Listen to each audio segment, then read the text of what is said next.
On avait déjà fait la vidéo quand monter de limite. Là, on va se faire comment monter de limite et comment faire des shots. Ça pourrait vraiment être le nom de cette vidéo parce que c'est ultra important de faire des shots. Vous le savez comment je pense là-dessus. Je suis vraiment ultra adepte de faire des shots et ça marche extrêmement bien. C'est pas juste comme ça. Un matin, je me suis levé, je me suis dit faire des shots, ça peut être cool. Non, non, c'est vraiment, je trouve que c'est une vraie bonne idée. Donc, je vais vous montrer ça tout de suite. Vous le voyez avec cette première slide. On va voir directement la définition de qu'est-ce qu'un shot. Tenter un shot à une limite, c'est aller jouer temporairement à une limite supérieure à la sienne. Imagine, tu es en 5 euros, tu vas tenter de jouer temporairement en 10 euros, à sa limite habituelle, quand on a la bankroll nécessaire pour voir si on a le niveau pour y rester. C'est un peu l'idée globale, mais vous allez le voir, je n'aime pas du tout cette définition. Pourquoi j'aime pas cette définition? Alors oui, elle est vraie, évidemment, mais moi, je ne fais pas comme ça. Nous, on ne fait pas comme ça avec les gens que j'ai en coaching, etc. C'est pas comme ça que je conseille de le faire, tout simplement. Pourquoi? Parce que je trouve que c'est pas vraiment pertinent, honnêtement, de le jouer comme ça. Je trouve que c'est vraiment une perte de temps complète d'attendre d'avoir la bankroll du buy-in supérieur pour monter. Alors, ça peut être une bonne chose si on veut être ultra sérieux, etc. Mais c'est pas comme ça que je vois le poker, c'est pas comme ça que je vois la vie. Il y a beaucoup de problèmes, de trucs qui sont de la variance en ce moment. On sait qu'il y a de la variance, on sait qu'il y a beaucoup de variance. Alors, on va pas s'embêter à se dire « Ah non, moi je veux qu'il n'y ait vraiment aucune variance ». Je sais que c'est un peu la mode de prendre aucun spot avec de la variance, etc. De dire « Je veux limiter la variance au max ». Les gars, on fait un jeu qui est bourré de variance, on le sait. Tu vois, on sait qu'il y a de la variance. Ça sert à rien de vouloir l'esquiver tout le temps, quitte à perdre du temps. Moi, je suis là pour vous faire gagner du temps. Vous le savez, l'objectif est clair, c'est de vous faire gagner du temps et de l'argent, tout simplement. Et donc, je dois vous conseiller de faire des shots. Et même si vous n'avez pas la bankroll, et surtout même si vous n'avez pas la bankroll du buy-in supérieur. Si vous l'avez, c'est tant mieux, mais là, vous devriez déjà monter quasiment, tu vois.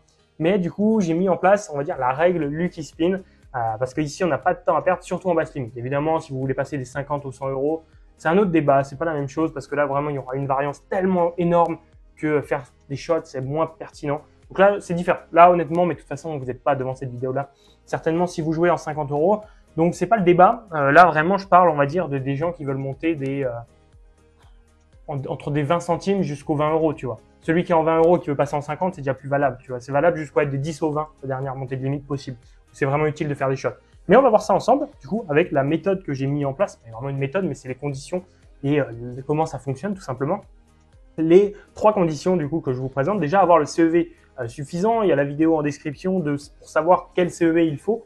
J'ai déjà fait une vidéo là-dessus, je vous laisse aller la voir si elle est en description, si j'oublie pas, normalement je vais pas oublier, mais voilà, vous avez le lien en description si vous voulez voir le CEV qu'il vous faut, etc. Donc il vous faut un tracker, etc. J'en parle dans l'autre vidéo, qui est un truc genre, je regarde sur le côté parce que je l'ai noté, quand monter de limite, un truc comme ça, donc n'hésitez pas à aller la voir. Ensuite, il vous faut la bankroll suffisante de ta limite actuelle. Pourquoi? Parce que évidemment, si tu n'as pas la bankroll pour des 5 euros et tu veux monter en 10, c'est compliqué parce que là vraiment, tu auras vraiment 5 euros de buy-in.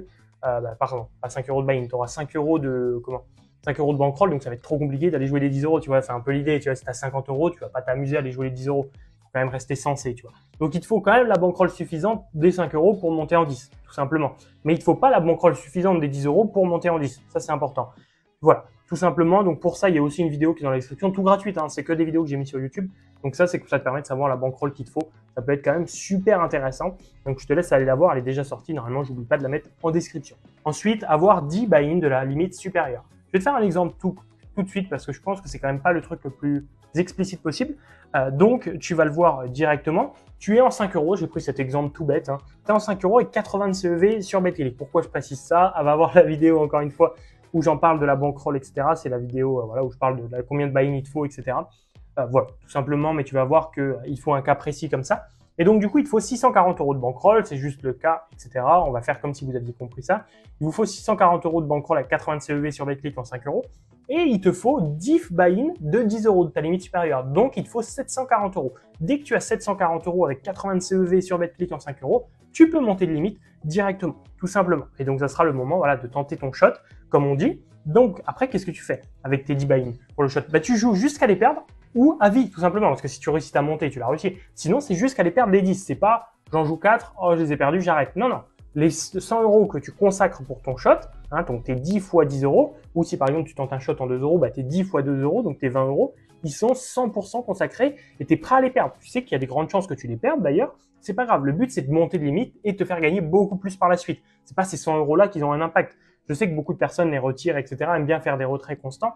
C'est pas la bonne chose à faire. Là, le but, c'est comment il faut voir le poker, c'est vraiment j'essaie d'exploser, de monter super vite en limite. Dès que je suis haut, voilà, là, je commence à grind. Tu vois, on grind pas en 1 euro. Grinder en 1 euro, ça te sert juste à connaître ton CEV, à te faire une petite expérience, etc., etc. On n'essaye pas de gagner de l'argent en 1 euro. Tu vois ce que je veux dire? On essaye de gagner de l'argent en 10 euros, en 20 euros, en 50 euros, en 5 euros. On peut quand même se permettre d'essayer de gagner de l'argent. Si on a un bon niveau avec un bon multitabling, ça, vraiment, c'est intéressant. Mais voilà, tu vois ce que je veux dire? On n'essaye pas de gagner de l'argent en 1 euro. Donc ça, c'est super, super important. Donc je te laisse faire ça. N'hésite pas, franchement, de prendre ces buys-là et de te donner corps et âme vraiment pour essayer de les jouer jusqu'à les perdre, hein, malheureusement, ou pour passer cette limite. Donc après, qu'est-ce que tu fais? Si jamais tu les perds, ben, non, si jamais tu perds jamais, putain, c'est quand même mal écrit, mais si tu les perds jamais, tu montes une bankroll après en 10 euros, évidemment. Hein, par exemple, j'en sais rien, tu perds jamais, tu montes tout le temps. Tu n'as jamais perdu plus de 10 buy-in, hein, du coup, parce que tu es arrivé avec du coup 100 euros et tu es monté. Bon, au final, ça s'est super bien passé. Ah, donc, bah, tu continues, tu grindes jusqu'à temps d'avoir assez de buy-in, peut-être, j'en sais rien, 140, 120, ça dépendra de ton cas et de ton CEV, tu le sais, et de la room que tu joues. Hein, tu essaieras de regarder tout ça. Mais en tout cas, par exemple, on imagine qu'il faut 140 buy-in, bah, tu attends d'avoir 1400 euros pour tenter un shot en 20 euros. Ça, on est obligé, ça, on peut pas passer à côté. Mais c'est plus facile de monter 1400 euros simplement en 10 euros que de monter 1400 euros en 5 euros. Tu te doutes bien, c'est juste évident, tout simplement. Donc, par contre, si tu les perds, bah, tu regrindes en 5 euros, mais c'est pas grave, pourquoi? Parce que tu avais déjà la bankroll suffisante, tu avais les 640 euros de base. Donc, tu n'as pris aucun risque en vrai de vrai. Parce que ton risque, c'est d'avoir perdu 100 euros, tu vois, mais tu t'en fous parce que ces 100 euros-là, ils vont pas te mettre dans le rouge pour ton grind dans 5 euros où tu es gagnant, etc.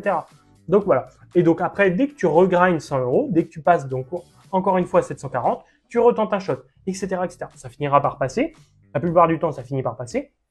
Si ça passe pas, c'est peut-être que tu n'as pas le niveau. Et là, tu le verras en fonction de ton CEV aussi. Vers la limite supérieure, ça se trouve que tu n'as pas le niveau tout simplement pour monter. Mais ça, c'est un autre débat. Encore une fois, parce que si tu es perdant, évidemment, là, pour le coup, tu peux faire toutes les méthodes possibles. Le temps que tu n'es pas gagnant sur la limite, ça sert à rien de monter. Ça, on est d'accord. Mais par contre, voilà, une fois que tu seras monté, bah, tu seras bien plus heureux parce que tu gagneras bien plus. Et il faut savoir que ça peut prendre du temps. Moi, j'ai des montées de limite qui se sont faites d'un coup d'un seul. Évidemment, la 1 à 2, c'est passé direct. La 2 à 5, c'est passé direct. La 5 à 10, c'est passé en 3 fois.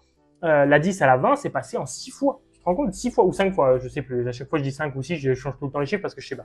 C'est 5 ou 6, mais je me rappelle plus évidemment. Mais c'est passé en 5 ou 6 fois. Tu vois ce que je veux dire? Donc c'est normal que ça prenne du temps. C'est absolument normal. Mais ça m'aurait pris encore plus de temps d'essayer de grind en 10 euros, de prendre mon temps pour essayer de monter en 20 euros. Puis le truc, c'est que c'est frustrant parce qu'en 20 euros, tu vas perdre 20 buy-in, ça se trouve. Oh bah t'abandonnes. Du coup, en fait, t'es redescendu en 10 même si t'avais assez de bankroll, etc.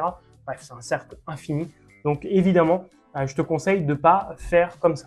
Voilà, donc là, tu as la méthode. Maintenant, tu n'as plus qu'à appliquer cette méthode qui va grandement t'aider. Moi, dernier petit truc que j'ai à te dire, hein, c'est si tu le souhaites, tu le vois, il y a un petit cadeau pour avoir regardé cette vidéo en entier. Il y a une formation gratuite dans la description, première ligne de la description. Elle est vraiment gratuite 100%. Donc, n'hésite pas à te régaler. Elle change tous les 3 mois. Donc, si tu l'as déjà vu, attends un petit peu, il y en aura une nouvelle, etc. Pour l'instant, c'est les 7 erreurs qu'il faut arrêter de faire pour être gagnant en spin. Donc, c'est super important d'aller la voir si tu as envie de clairement progresser au poker. Moi, je te laisse ici. N'hésite pas aussi à t'abonner si tu as envie de me soutenir et mettre un petit like. Je te dis à la prochaine. Ciao, ciao. Merci beaucoup.